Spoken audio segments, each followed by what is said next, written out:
அனைவருக்கும் வணக்கம். ஆசானின் சிவபுராணம் உரைத்தொடர் இப்போது துவங்க உள்ளது. நன்றி.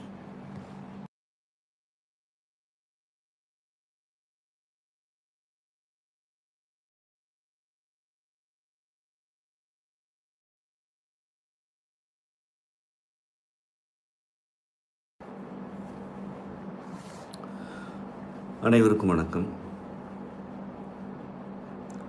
மாணிக்கவாசக பெருமான் அருளிய திருவாசகம் நூல் முழுமைக்குமான உரை விளக்கம் வேண்டும் என்பது எமக்கு விருப்பம்.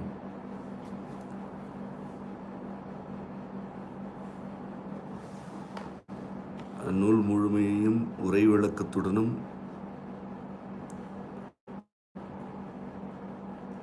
இசை வடிவத்துடனும்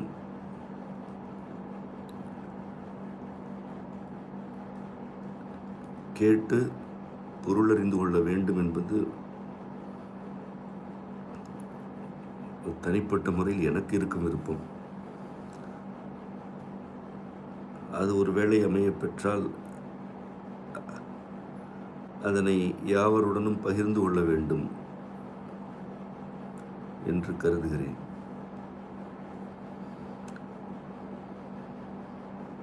இன்று சிவபுராணம் எனும் திருவாசகத்தின் முதல் இயலுக்குரிய உரை விளக்கம் தொடங்குகிறது. சிவபுராண உரை விளக்கம் நிறைவடைந்த பின்னர் அதனை இசையாக பாடி விரும்புவோருக்கு கற்பிக்கும் செயல் திட்டத்தை முன்னெடுத்திருக்கிறோம்.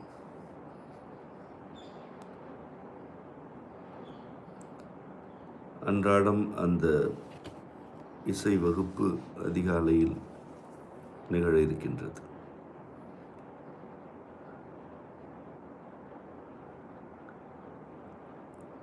அதனை பாடுவதற்கு முன்னர் அதற்கு உரிய பொருள் யாது என நாம் அறிந்து கொள்ள வேண்டும். இச்சிவபுராணத்தின் பொருள் உணர்ந்து சொல்லுங்கள் என்று இதனை அருளியவரே சொல்லிவிட்டு சென்றிருக்கிறார். ஆதலால் பொருளை உணரும் அளவிற்கு வாய்க்கவில்லை என்றாலும் ஓரளவேனும் அறிந்து கொள்வதற்கு நாம் விரும்புகிறோம். அதற்குரிய முன்னெடுப்பு தான் இன்றைய உரை விளக்கத்தின் தொடக்கம்.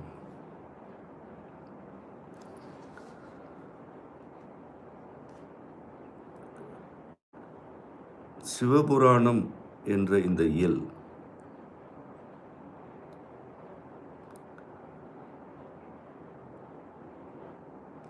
அதன் சாரமான கொள்கையாக எதனை கொண்டிருக்கிறது என்பதனை முதலில் நோக்குவோம்.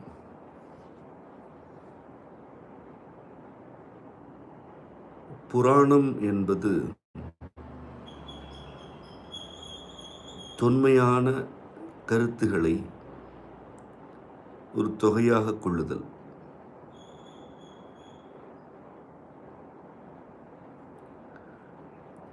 காலம், பொழுது ஆகியவற்றின் தொன்மைகளை உள்ளடக்கி அவற்றை ஒரு தொகையாக்கினால் அது புராணம். எப்பொழுது நடந்தது, எங்கே நடந்தது என்று தெளிவாக விளக்க இயலவில்லை. ஆனால் அது நிகழ்ந்தது என்பதுதான் புராணத்தின் சாரம்.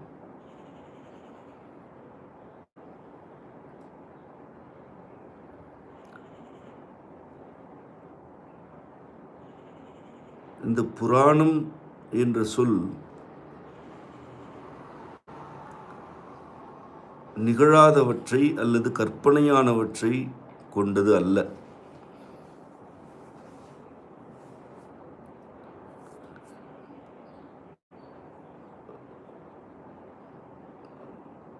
புரிதல், புறம் ஆகிய சொற்களை நீங்கள் அறிந்திருப்பீர்கள். புரி என்பது நன்கு பின்னப்பட்ட, நேர்த்தியாக கோர்க்கப்பட்ட என்றெல்லாம் பொருள் தருவது. நூலில் கூட முப்புரி நூல் என ஒன்று அழைக்கப்படுகிறது. 3 தனித்தனி நூல்களை ஒன்றாக பின்னுதல் முப்புரி எனப்படுகிறது. அதில் 3 இருக்கிறது என்றாலும் ஒன்றே போல் அது உறுதியாக இருக்கும், நேர்த்தியாக இருக்கும்.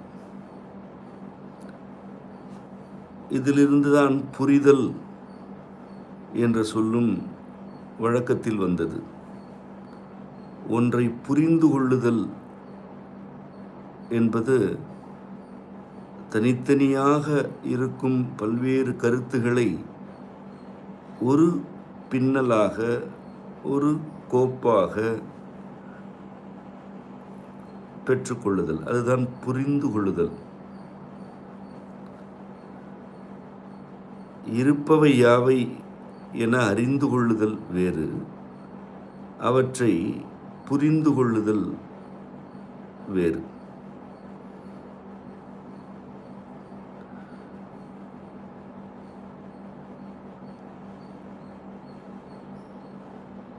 மதில்களுடன் கட்டப்பட்ட பல்வேறு பழங்கால நகரங்கள் புரி புரி எனும்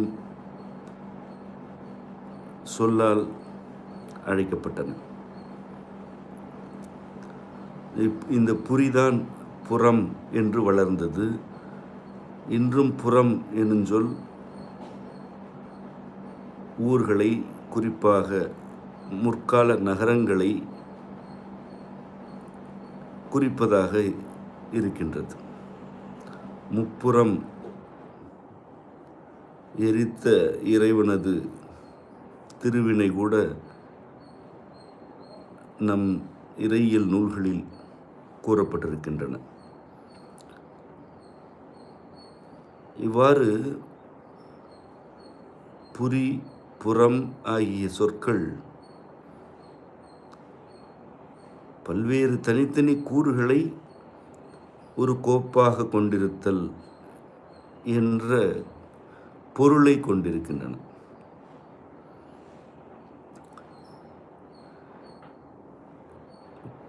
புர் என்பதுதான் புரி, புறம் என வளர்ச்சி அடைந்தது. ஆணம் என்பது வழக்கு சொல்.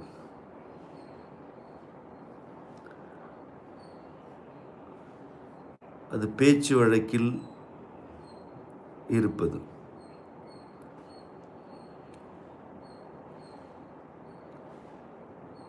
இந்த இரண்டும் ஒன்றாகி புராணம் எனும் சொல்லாக மாணிக்கவாசகர் காலத்திலேயே இருந்திருக்கிறது.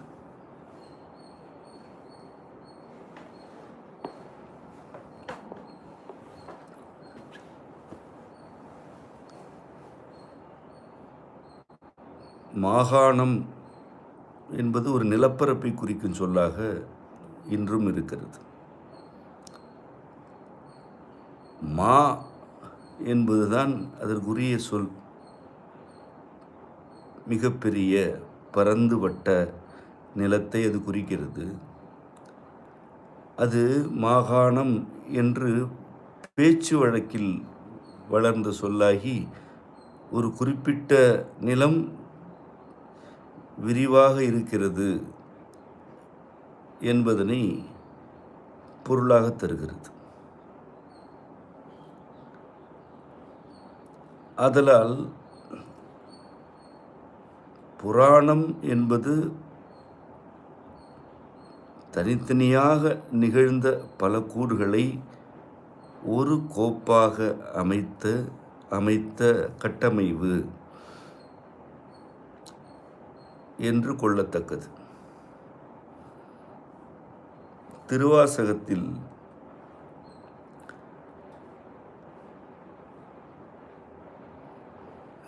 இறைவனது தன்மைகள், இயல்புகள்,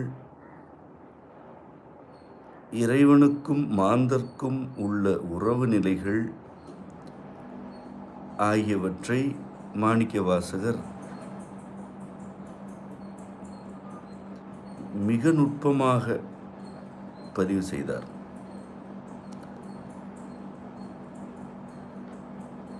அவை யாவற்றிலும் தன்னை ஓர் உயிராக, தன் அடையாளங்கள் எவையும் இல்லாமல் தன்னை ஓர் உயிராக மட்டுமே கருதி கொண்டு இறைவனோடு தனக்கிருந்த உறவினை அவர் உணர்ந்திருக்கிறார்.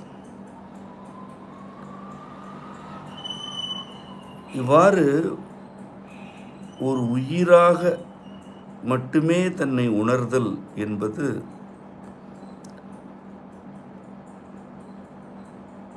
அரிதினும் அரிது. மாந்தர்க்கு அது ஒருவேளை வாய்த்தால் அந்த நிலையில்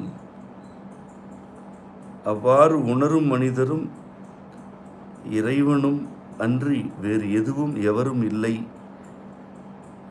என்ற பெரும் வேறு வாய்த்துவிடும். அதற்கு அடையாளங்கள், மதிப்பீடுகள், தனி நோக்கங்கள் ஆகிய யாவற்றையும் முற்றுமுழுதாக ஒப்படைப்புடன் துறக்க வேண்டும். வருந்தி துறக்கக்கூடாது, புலம்பிக் கொண்டும் அவற்றிலிருந்து விலகக்கூடாது. கிஞ்சித்தும் கவலையின்றி எல்லா அடையாளங்களையும் மதிப்பீடுகளையும் துறந்துவிட்டு தன்னை ஒரு உயிராக மட்டுமே உணர்ந்தால் அங்கே இறைவனை அன்றி வேறு எதுவும் எவரும் இல்லை என்ற நிலையை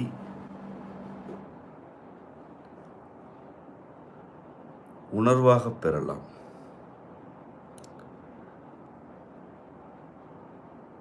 மாணிக்கவாசகர் இவ்வாறு தன்னை ஒரு உயிராக மட்டுமே உணர்ந்து அந்நிலையில் இருந்து இறைவனிடம் பெற்ற கொள்கைகள், கருத்துகள் திருவாசகம் முழுமைக்கும் இருக்கின்றன. அவற்றுள் தனிச்சிறப்பு வாய்ந்தது சிவபுராணம். சிவபுராணத்தில் அவர் இறைவனது தொன்மையான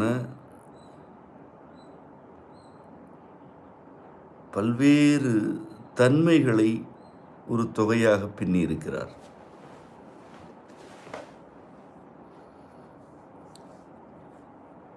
இதில் உள்ள இறைவனது தன்மைகளை பற்றிய கொள்கைகளும் கருத்துகளும் இதுவரை இயற்றப்பட்ட எந்த நூலிலும் இல்லை என்பதனை நான் உறுதியாக கூறுவேன். சிவபுராணம் இயற்றப்பட்ட காலத்திலும் அதன் பின்னரும்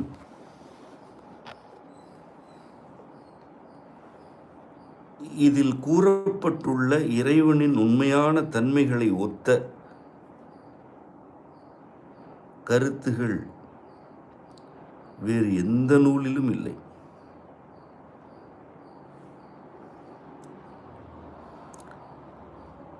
அவ்வளவு மீநுட்பம் நிறைந்த கொள்கைகள் சிவபுராணத்தில் மட்டுமே இருக்கின்றன. ஓரிரு சீர்களில் மிகச்சில அடிகளில் அவர் முன்வைக்கும் கருத்துகள்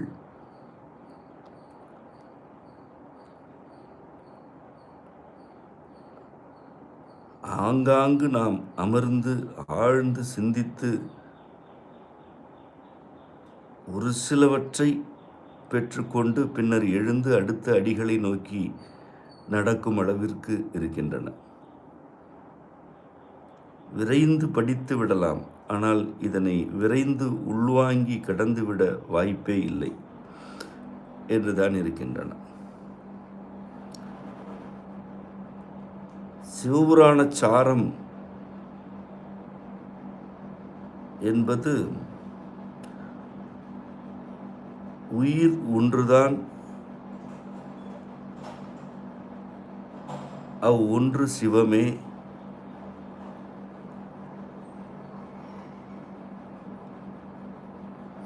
உயிரின் மாயையில் வாழும் மனிதர் தன் அடையாளங்கள் மதிப்பீடுகள் ஆகியவற்றை துறந்து உயிராக மட்டுமே தன்னை உணர்ந்தால் தனக்கும் இறைவனுக்கும் இடையில் இருக்கும் உறவின் நுட்பம் வெளிப்படும் என்பதுதான். இப்படித்தான் சிவபுராணத்தின் சாரத்தை நான் புரிந்து கொள்கிறேன். முன்னர் கூறியது போல் புராணம் என்ற சொல் நிலம், பொழுது ஆகியவற்றை கடந்த பல்வேறு தொன்மங்களை ஒரு கோப்பாக கொண்டிருக்கும் கட்டமைப்பு.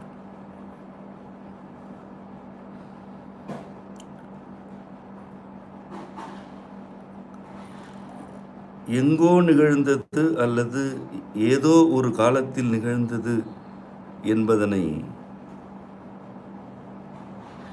உயிரால் மட்டுமே உணர இயலும். மனதும் சென்று அறிய வாய்ப்பற்ற நிலையில் இறைவன் இருக்கிறான். அவற்றையெல்லாம் திருவாசகத்திலேயே மாணிக்கவாசகர் கூறுகிறார். அவர் மனதை பற்றி மட்டும் கூறவில்லை, மனதை பற்றி கூட அல்ல, சித்தம் எனப்படுவதற்கே ஒரு வரம்பு இருக்கிறது என்று அற்புதமாக கூறுகிறார். சித்தமும் செல்லா சேட்சியன் என்றுதான் இறைவனை அவர் விழிக்கிறார். சித்தம் கூட செல்ல இயலாது என்றால் அத்தகைய தொலைவில் இருக்கும் இறைவனை இவர் எப்படி உணர்ந்தார் என்பதுதான் நாம் கேட்டு அவரிடமிருந்து கற்றுக்கொள்ள வேண்டிய பாடம். சித்தமும் செல்லாத தொலைவில் இருக்கும் இறைவனை மாணிக்கவாசகர் எப்படி உணர்ந்தார் என்றால், அவர் தன்னுடைய அறிவு அல்லது சித்தம் ஆகிய மனதின் புலங்களிலிருந்து இறைவனை நோக்கவே இல்லை. மாறாக தன்னை தனது அடையாளங்களுக்கு அப்பாற்பட்ட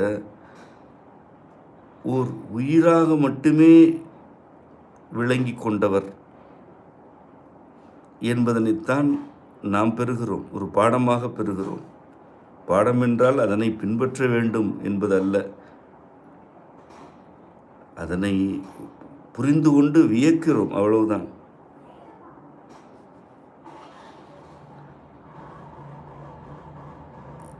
இவ்வாறு சித்தமும் செல்லா நிலையில் இருக்கும் இறைவன் எத்தகைய தன்மைகளில் இருக்கிறான் என்பதனை அவர் போகிற போக்கில் திருவாசகம் முழுக்க பல்வேறு இடங்களில் பதிவு செய்கிறார்.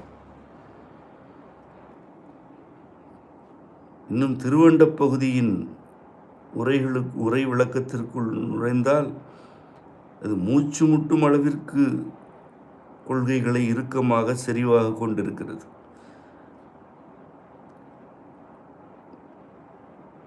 கீர்த்தி திரு அகவல் எனும் இயலுக்குள் நுழைந்தால் அவர் காலத்திற்கு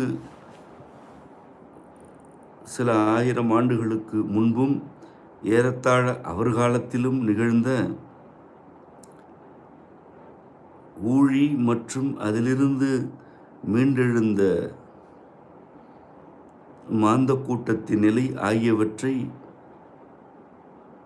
அற்புதமாக பாடியிருக்கிறார். போற்றி திரு அகவல்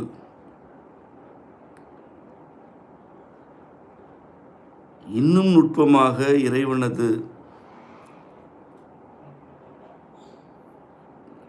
திருவினைகளுக்கும் ஒரு மாந்தருக்குமான உறவினை விளக்குகிறது. இறைவன் திருவினையாற்றுகிறான் என்பது யாவருக்கும் தெரியும். அதுதான் பக்திக்கே அடிப்படை. யாவும் இறைவனின் திருவினைகளே என்பதுதான் பக்தியின் அடிப்படை. ஆனால் ஒரு தனி மனிதருக்கும் அவனுடைய திருவினைகளுக்குமான உறவு யாது என்பதனை நேரடியாக துளி துளியாக சிந்தி ஒரு பெருமழையை பெய்திருக்கிறார் என்று போற்றி திரு அகவல் இயலை பற்றி கூறலாம்.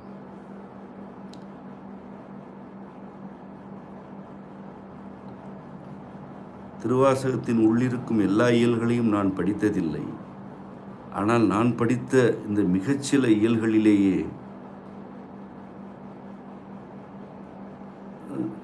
திக்கி திணறி மூச்சு முட்டும் அளவிற்குத்தான் கருத்து செறிவுகள் இருக்கின்றன. இவ்வாறான கொள்கைகளையும் நுட்பங்களையும் ஒரு மனிதர் தன்னுடைய அறிவு, புரிந்து கொள்ளும் திறன், சித்தம் ஆகியவற்றிலிருந்து பெறவே இயலாது. அதனால்தான் அப்படி யாரும் பெற்று எந்த நூலும் இயற்றவும் இல்லை. இவருடைய திருவாசகம் எனும் இந்நூல் இறை இசைத்தாய் காரைக்கால் அம்மைக்கு நெருக்கமான காலத்தில் வெளியானது என்பதுதான் நம்முடைய கருத்து. திருவாசகம்தான் திருமுறைகளில் இறுதி காலத்தில் வெளியானது என்று இன்று கூறுகிறார்கள். நமக்கு அதில் உடன்பாடே இல்லை. திருவாசகத்தின் உள்ளிருக்கும் கொள்கைகள், அதன் சொல் கட்டமைப்பு ஆகியவற்றை நோக்கும்போது இதன் காலம் வரையறுக்கப்பட வாய்ப்பற்றது என்று புரிகிறது. காரைக்கால் அம்மையாருக்கு பிந்தைய காலத்தில் வாழ்ந்தவர் என்று மாணிக்க வாசகரை நான் புரிந்து கொள்கிறேன். அப்படி என்றால் ஏறத்தாழ 2300 அல்லது 400 ஆண்டுகளுக்கு முற்பட்ட நூல் இது. இதில் இருக்கும் செறிவான மந்திரங்கள் இதன் பின்னர் இவ்வளவு செறிவுடன் இயற்றப்படவில்லை. அது அவ்வாறு இயற்றப்பட்ட நூல்களின் குறையல்ல. அவ்வாறு இயற்றப்பட்ட நூல்களுக்கு உரிய காலம் எதனை கேட்கிறதோ அதனை இறை தொண்டர் இயற்றினர். காலத்தின் பிடியில்தானே நாம் இருக்கிறோம். காலம் எதனை கோருகிறதோ அதனைத்தான் வினைப்படுத்த இயலும்.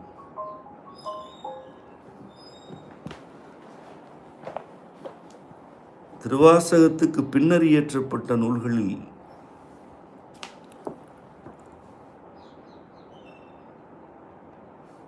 மக்களிடையே எளிமையாக கருத்துக்களை பரப்ப வேண்டிய காலச்சூழலில் இருந்தன.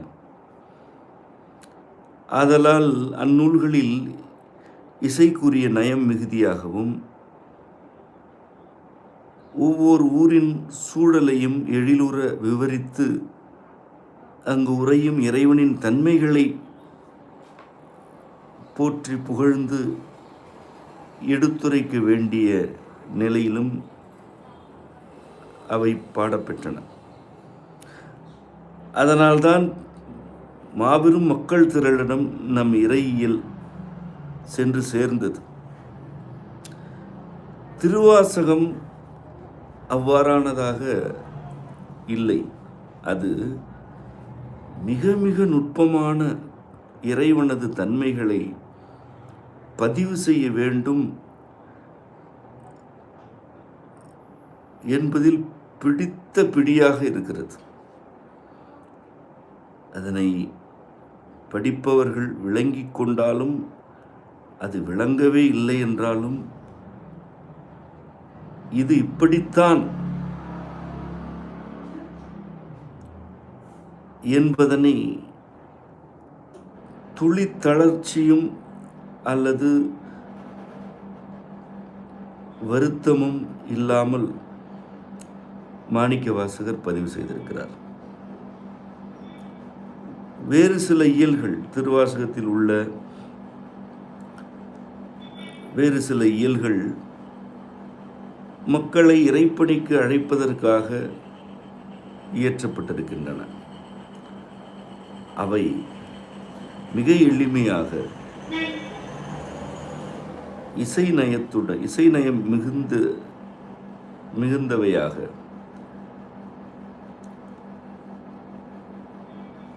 தோழமையோடு காதல் உணர்ச்சி ததும்ப பாடப்பட்டிருக்கின்றன. திருப்பூவல்லி, திருப்பொன்னூசல் உள்ளிட்ட பல இயல்கள் அவ்வாறும் இருக்கின்றன. அவற்றை பயிலும் பொழுதே நமக்கு ஒன்று புரிகிறது. இவர் மக்களை இறைப்பணிக்கு அழைப்பதற்காக அவர்களுடைய வாழ்க்கைக்கு உள்ளிருந்து இந்த பாடல்களை இயற்றுகிறார் என்பது. அந்த பாடல்களை விளக்கும் பொழுது உங்களுக்கும் அது புரியும். ஆனால் மக்களை பணிக்கு அழைப்பதற்காக இசை நயம், தோழமை உணர்ச்சி, காதல் உணர்ச்சி ஆகியவற்றுடன் திருவாசகத்தில் உள்ள இயல்கள் குறைவு. அதற்கு பிந்தைய இறையியல் நூல்களில் அவைதான் மிகுதி. அப்பரடிகள், திருஞான சம்பந்தர், சுந்தரமூர்த்தி நாயனார் ஆகியோர் பாடியவற்றில் செறிந்த கொள்கைகள் இருக்கின்றன என்றாலும் எளிமையான தோழமை உணர்ச்சியுடன், காதல் உணர்ச்சியுடன் மக்களின் வாழ்க்கைக்கு உள்ளே இருந்து சொற்களை எடுத்து அவற்றை பாக்களாக இயற்றிய மரபுதான் மிகுதியாக இருக்கிறது.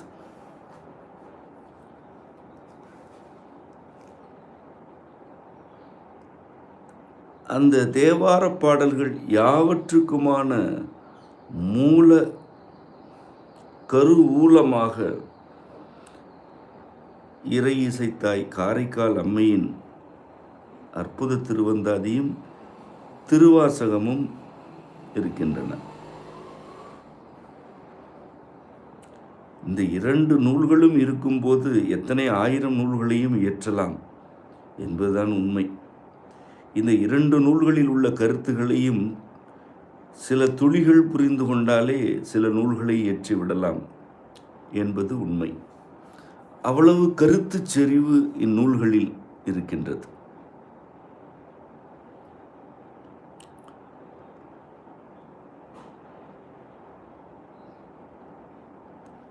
திருவாசகம் என்பதனை இவ்வாறு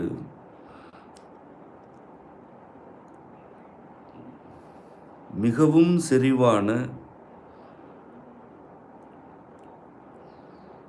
அமுதத்துளி என்று நாம் கொள்ள வேண்டும். ஒரு துளிதான் என்றாலும் அந்த ஒரு துளியை செரிப்பதற்கு இங்கே எந்த உடலும் இல்லை என்னும் அளவிற்கான அமுதம் அது. அதனை படிப்படியாக பொறுமையாக உள்வாங்கி சிந்தையில் சேர்த்து கொண்டே இருந்தால் நம்மை அறியாமலே நாம் இறைவனை நோக்கி நகரத் தொடங்குகிறோம் என்பதுதான் இதிலிருந்து நான் பெற்ற கருத்து. இன்று சிவபுராணத்தின் தொடக்கத்தில் உள்ள ஒரு சில அடிகளை மட்டும் நாம் நோக்குவோம். சிவபுராணம் மற்றும் அதனை கொண்டிருக்கும் திருவாசகம் ஆகியவற்றை பற்றிய ஒரு அடிப்படை அறிமுகத்தை இன்று வழங்க வேண்டும் என்று நான் விரும்பியதனால் அதற்கு கூடுதல் நேரம் ஆகிவிட்டது.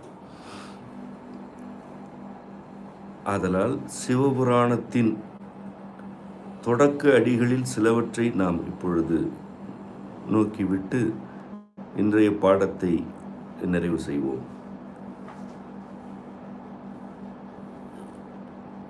நமசிவாய வாழ்க, நாதன் தாள் வாழ்க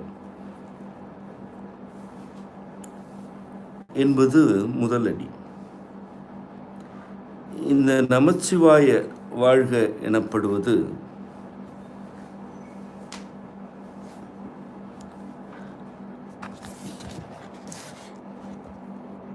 நமக்கு அருளப்பட்ட மந்திரத்திலிருந்து தொடங்குகிறது.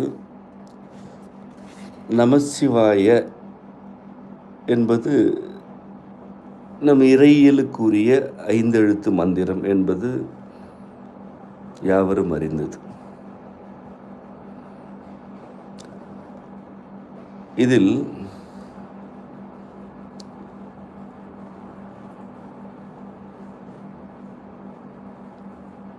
நமச்சிவாய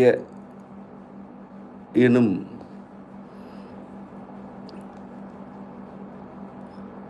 ஆறு எழுத்துக்கள் இருக்கின்றன.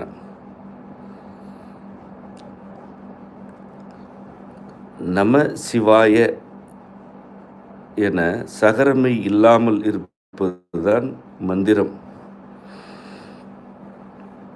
அது நமச்சிவாய என்ற சகரமையுடன் நூல்களில் இடம்பெற்றிருக்கிறது.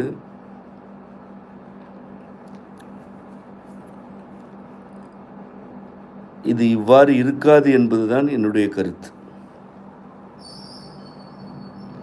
ஏனெனில் இது நமக்கு மந்திரம். இது 5 எழுத்து மந்திரம் என்றே காலங்காலமாக கூறப்பட்டு வந்திருக்கிறது. இதனை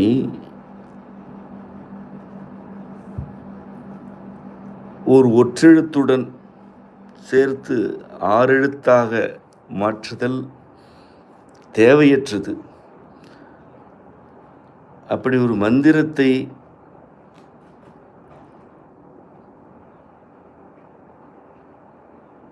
ஒற்றெழுத்துடன் இயற்றுதல் பிழையும் கூட.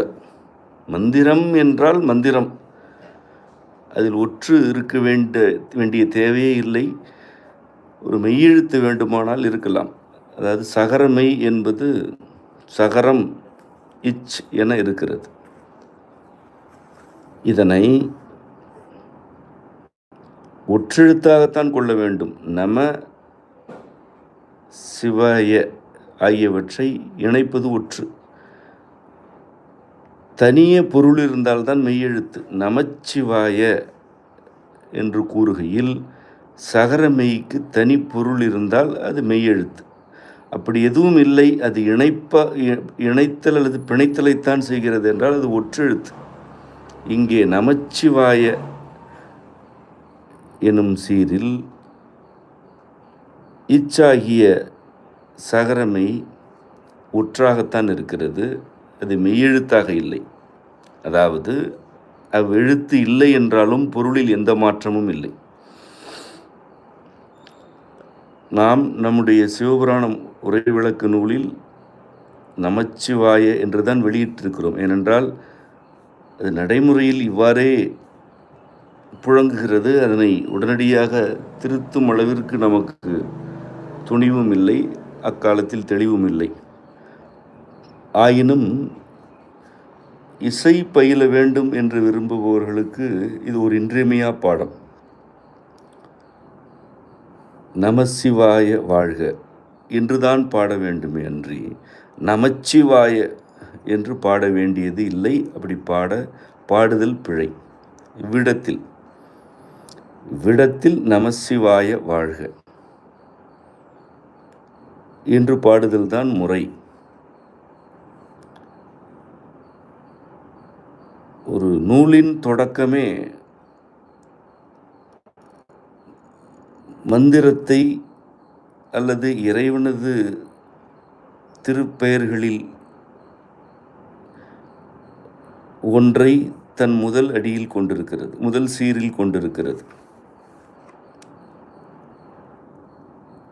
அதன் அடையாளமும் தனித்தன்மையுமே ஐந்தெழுத்து என்பதுதான் எனும்போது அதனையே 6 எழுத்தாக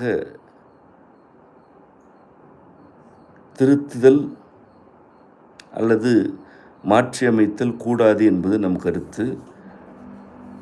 மாணிக்க வாசகர் நமசிவாய என்றுதான் இயற்றியிருப்பார் என்பது என்னுடைய கருத்து. ஆகவே இசையாக இதனை நாம் பாடும் பொழுது நமச்சிவாய வாழ்க என்று அல்லாமல் நமசிவாய என்று இசைக்க வேண்டும் என்பதனை முதல் நிலையில் கூறிவிடுகிறேன். வாழ்க நாதன் தாள் வாழ்க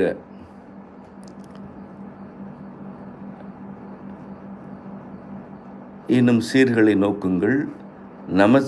நமசிவாய வாழ்க என்பது வா அழ்க என்று உள்ளது.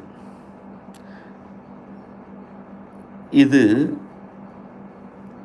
வாழ்க என்ற பொருளைத்தான் தருகிறது. ஆயினும் வா அழ்க என்று சீராக்கப்பட்டிருக்கிறது.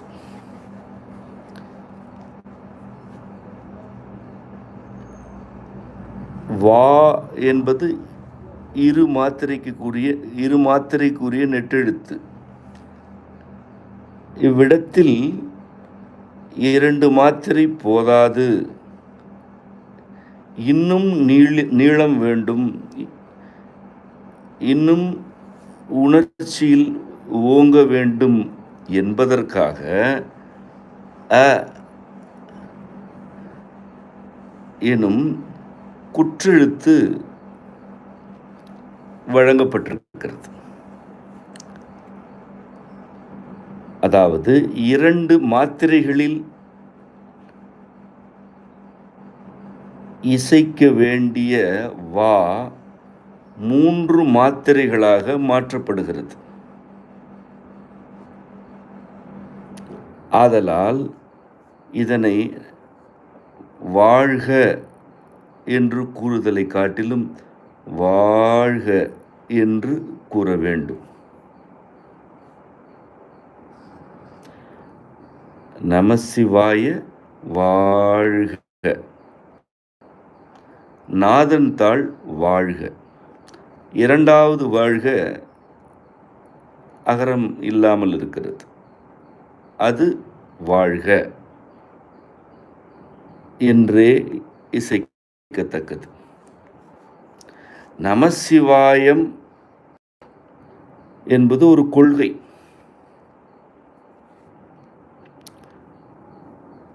இது நமசிவாய என்ற 5 எழுத்து மந்திரமாக நமக்கு வழங்கப்பட்டது.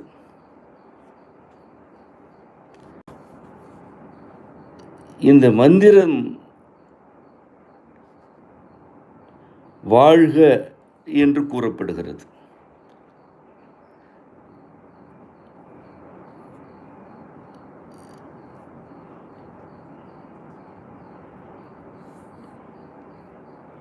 அப்பரடிகள்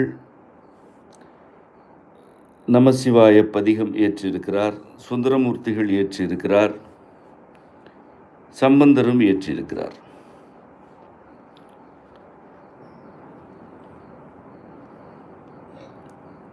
திருமந்திரத்திலும் இந்த மந்திரத்துக்கு பல்வேறு விளக்கங்கள் இருப்பதாக அறிகிறோம்.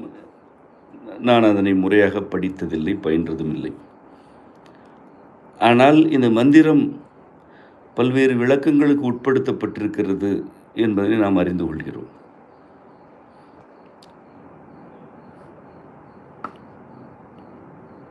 இறைவனுடைய பெயரை உச்சரித்தல் ஒரு நிலை. அவனுக்கு பல பெயர்கள் இருக்கின்றன. அந்த ஏதேனும் ஒரு பெயரை உச்சரித்தல் ஒரு நிலை.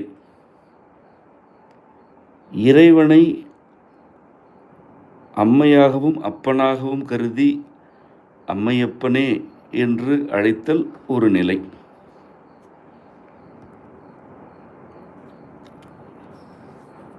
இந்த இரண்டும் ஒரு மனித நிலையிலிருந்து இறைவனை விளங்கி கொண்டும் மனித நிலையிலிருந்தே அவனோடு உறவாடுதலும் ஆகும்.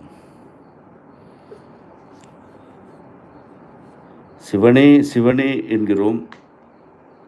ஒரு சிலர் சிவசிவா என்கிறார்கள். இவையெல்லாம் அவனை பெயரால் அழைத்து உணர்ச்சி வெளிப்படுத்துதல் அல்லது உறவாடுதல். அம்மையே அப்பா என்று கூறுதல்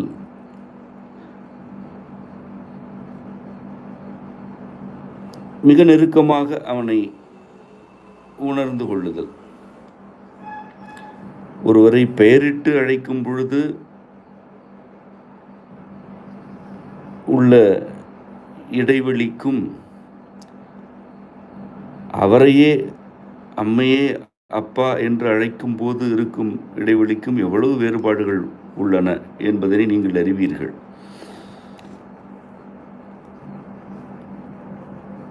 அவ்வகையில் அம்மையப்பர் என்பது மிக நெருக்கமாக இறைவனை உணர்த்தும் சொல். அது உறவின் பிணைப்பை உறுதிப்படுத்தும் சொல்.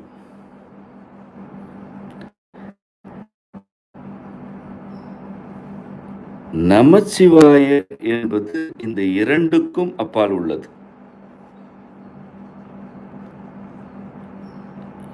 இது ஒரு மந்திரம். இதில் இறைவனுக்கும் ஒரு தனி மனிதருக்குமான தனிப்பட்ட உணர்ச்சி வழிப்பட்ட உறவு ஏதும் இல்லை.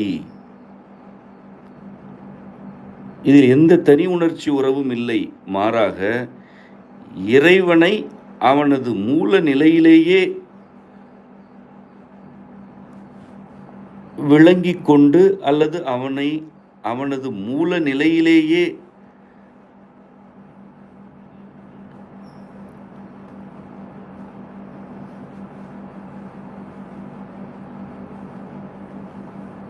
உள்வாங்குவதற்குரிய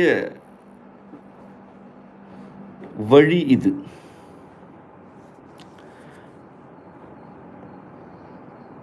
சிவனே என்று அவனை அங்கிருந்து இங்கு அழைப்பது வேறு. அப்பனே அம்மையே என்று அவனோடு மனதளவில் நெருங்கி உறவாடுதல் வேறு. இவையெல்லாம் தனி மனித உணர்ச்சி நிலைகள். ஆனால் நமசிவாய என்பது அவனை அங்கிருந்து அழைப்பதும் அல்ல, நாம் அங்கு செல்வதும் அல்ல. ஐயா, நீதான் மூலம், நீ மூல நிலையில்தான் இருக்கிறாய், நான் எங்கோ இருக்கிறேன், என்னை காத்தருள்வாய், என்னை மீட்டெடுப்பாய், எனக்கு உரியவற்றை நிறைவேற்றி அருள்வாய் என்று வேண்டுதல் இது. இந்த வேறுபாட்டை நன்கு புரிந்து கொள்ள வேண்டும்.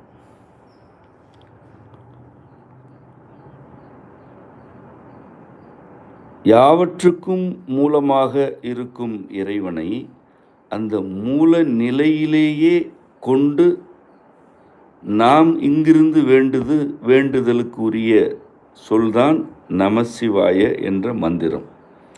அதனால்தான்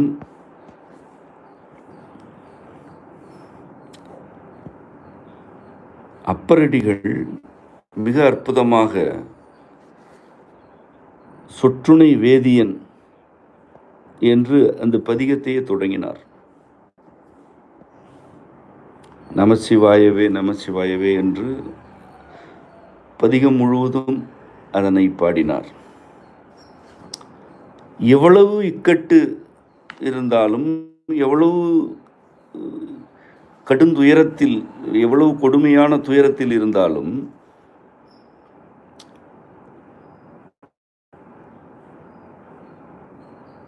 மனதில் நமசிவாய என்ற மந்திரத்தை அன்றி வேறு எதுவுமே இல்லை என்று கொண்டு வேண்டினால்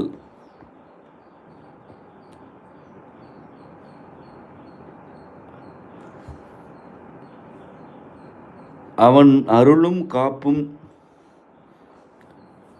நம்மை சூழும் என்பதனைத்தான் அப்பரடிகளும் சம்பந்தரும் சுந்தரரும் பாடினார்கள். அதிலும் குறிப்பாக அப்பரடிகளின் சொற்றுணை வேதியன் பதிகம் இந்த மந்திரம் எப்படி அருட்காப்பாக அருங்கலமாக இருக்கிறது என்பதனை தெள்ளத் தெளிவாக எளிமையாக விளக்குகிறது.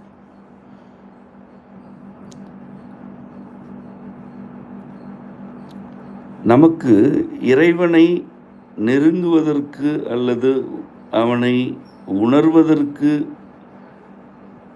இந்த 3 வழிகள் நம் முன்னோரால் கற்பிக்கப்பட்டிருக்கின்றன. ஒன்று,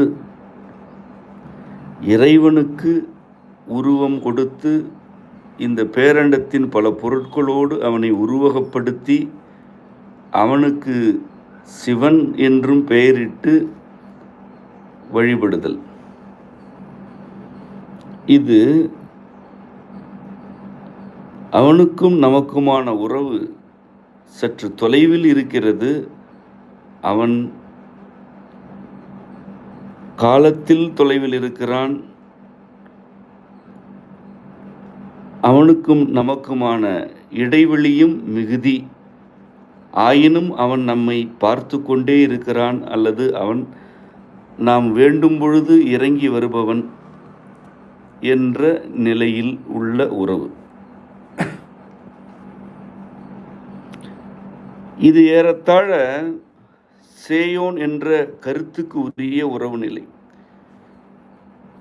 சிவன் என்பதற்கும் சேயோன் என்பதற்குமான பொருள் வேறுபாடு குறைவுதான். இரண்டுமே செந்நிற வண்ணத்தை குறிப்பன.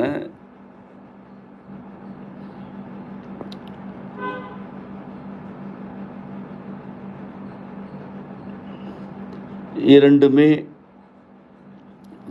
தொலைவு என்ற கருத்தையும் தனக்குள் கொண்டிருக்கும் சொற்கள்.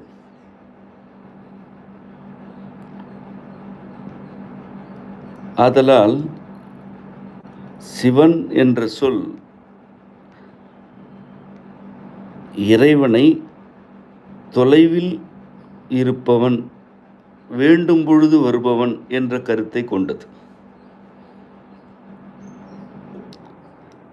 இரண்டாவது அம்மையே அப்பா என்று அழைப்பது. அது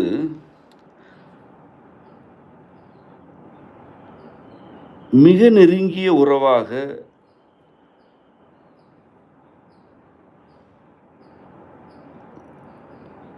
உடலுக்கு உள்ளே எப்பொழுதும் இருக்கும் உறவாக இறைவனை கொள்ளுதல். அம்மையே அப்பா என்று அழைப்பதே எந்நேரமும் உடனிருக்கும் தாயையும் தகப்பனையும் அழைக்கும் உரிமை கொண்ட உறவு முறைதானே. இவ்வாறு இது மிக நெருக்கத்தில் இறைவனை உணரும் வழிமுறை. மூன்றாவது, இறைவனுக்கு ஒரு குறிப்பிட்ட பெயர் இல்லை. அவன் எந்த மனித அடையாளத்திலும் அடங்குபவன் இல்லை. அவன் யாவற்றுக்கும் மூலம். அவனே மந்திரம். அந்த மந்திரம்தான் இப்பேரண்டமாக விரிவடைகிறது. அதன் ஒரு துளிதான் நான். ஆதலால் அந்த மந்திரத்தை நான் அதற்கு உரிய பொருள் உணர்ந்து அல்லது அதனையன்றி வேறு எதுவும் இல்லை எனும் ஒப்படைப்புடன் மனதிற்குள் நினைத்தால் அந்த மூலனாகிய இறைவன் என்னை அரவணைத்து காப்பான் என்ற உறவு நிலை. இந்த 3 உறவு நிலைகளையும் நம் முன்னோர் நமக்கு வழங்கி சென்றிருக்கிறார்கள்.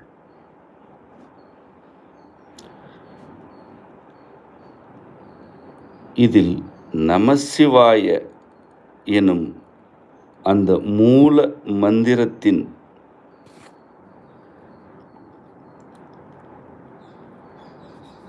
சொல் கட்டமைவை தனது திருவாசகம் என்ற நூலின் முதல் சீராக கொண்டு பாடல் இயற்றியிருக்கிறார் மாணிக்கவாசகர். ஆதலால் வாழ்க என்ற 2ஆம் சீரின் நெட்டெழுத்துக்கு நீளம் போதவில்லை. அதனை அகரமும் சேர்த்து 3 மாத்திரைகளாக மிகுவிக்கிறார். மூல நிலையில் இருக்கும் இறைவனது கட்டமைவுதான் நமசிவாய என்பது. அதனை ஓங்கி உரக்க ஒலிக்க வேண்டும் என்பதற்காக வாழ்க என்று ஒரு நெடிலுக்கு குறிலும் சேர்த்து 3 மாத்திரைகளை பதிவு செய்திருக்கிறார். நாதன் தாழ் வாழ்க என்பது அடுத்த கருத்து. அவனுடைய தாழ் என்பது அவனுடைய அடிப்பகுதி, அவனுடைய பாதம் என்று நாம் கொள்ளலாம். அது ஒரு உருவகம். அது ஒரு உருவத்திற்குள் அடங்கத்தக்கது. நாதன் தாள் எனும் பொழுது அது மூல நிலையில் இல்லை, ஒரு உருவகமாக வெளிப்பட்டு விட்டது அல்லது தன் இயக்கத்திலிருந்து தணிந்து நம்மை நோக்கி கீழிறங்கி வருகிறது. ஆகவே அங்கு நாதன் தாள் வாழ்க என்று அந்த அகரக்குறில் இல்லாமல் இயற்றியிருக்கிறார். மந்திரத்திற்கு 3 மாத்திரை அளவிற்கு ஓங்குகிறார். நாதன் தாள் எனும் உருவகத்திற்கு நெட்டெழுத்துக்கு உரிய 2 மாத்திரைகளே போதும் என்று இயற்றுகிறார்.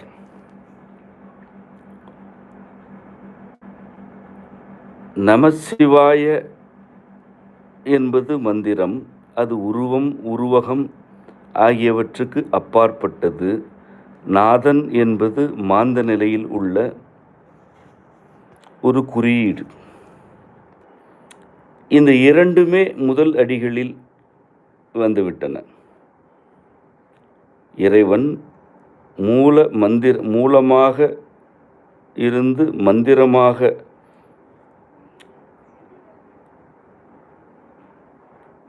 நம்மோடு உறவாடுபவன்.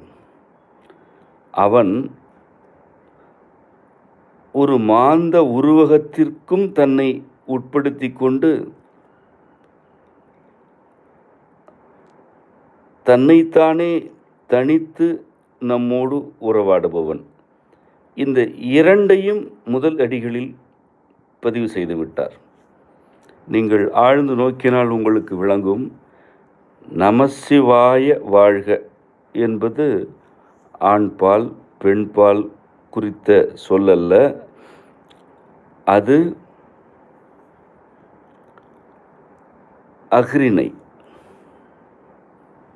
நாதன் என்பது உயர்திணை.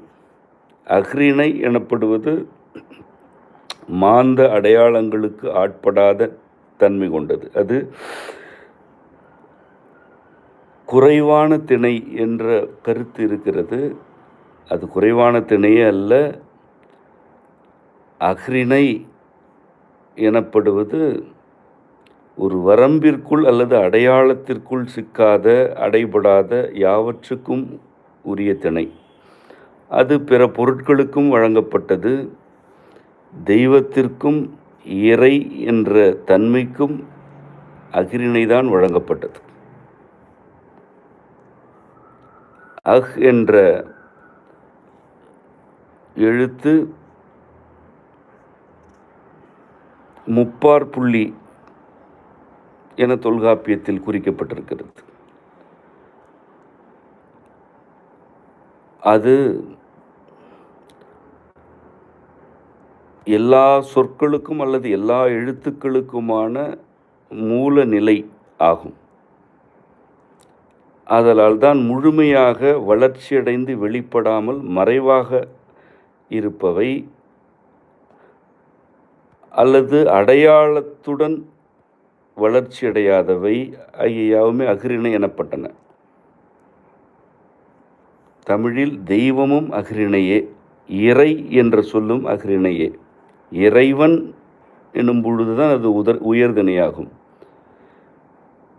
இறை என்று கூறினால் அது அஃறிணைதான். இந்த இரண்டில் எது ஆழமானது, நுட்பமானது, மேலானது என கேட்டால் இறைவன் எனும் சொல்லை விட இறை எனும் சொல்தான் மேலானது, நுட்பமானது. ஏனென்றால் இறைவன் என்பது ஆண்பாலை குறிப்பது. இறை ஆணுமல்ல பெண்ணுமல்ல. இறை எந்த வடிவங்களுக்கும் ஆட்படாதது. ஆதலால் அஃறிணையாக இறை என்ற சொல்லை குறித்தல் குறைவானது அல்ல, அதுவே உண்மையில் மேலானது, நுட்பமானது என்பதனை நீங்கள் புரிந்து கொள்ள வேண்டும். நமசிவாய என்பது மந்திரம். அது ஆண்பாலும் அல்ல, பெண்பாலும் அல்ல. அது யாவற்றுக்கும் மூலம் என்று இருக்கும் இறைத்தன்மையை குறிப்பது. நாதன் எனும் சொல் உயர்திணை. நமசிவாய என்பது அஃறிணை. அஃறிணையிலிருந்து தான் உயர்திணை எழுகிறது. அஃறிணையே யாவற்றுக்கும் மூலம். அதிலிருந்து உயர்ந்து எழும் அடையாளம்தான் உயர்திணை என்பதுதான் நம்முடைய மொழி இலக்கணம். அதுவும் அப்படியே இங்கு வெளிப்பட்டிருக்கிறது. இவ்வாறு நமசிவாய வாழ்க, நாதன் தாள் வாழ்க எனும் முதல் அடியில் இறைவன் மந்திரமாகவும் இருக்கிறான், உறவு சொல்லி அழைக்கத்தக்க உணர்ச்சி நிலையிலும் இருக்கிறான் என்ற கருத்தை மாணிக்கவாசக பெருமான் முன்வைத்த முறையிலிருந்து நாம் பெறுகிறோம். இத்துடன் இன்றைய பாடம் நிறைவடைந்தது. மீண்டும் அடுத்த வகுப்பில் இணைவோம். உங்கள் அனைவருக்கும் அம்மையப்பர் அருள் நிறைவதாக. நன்றி.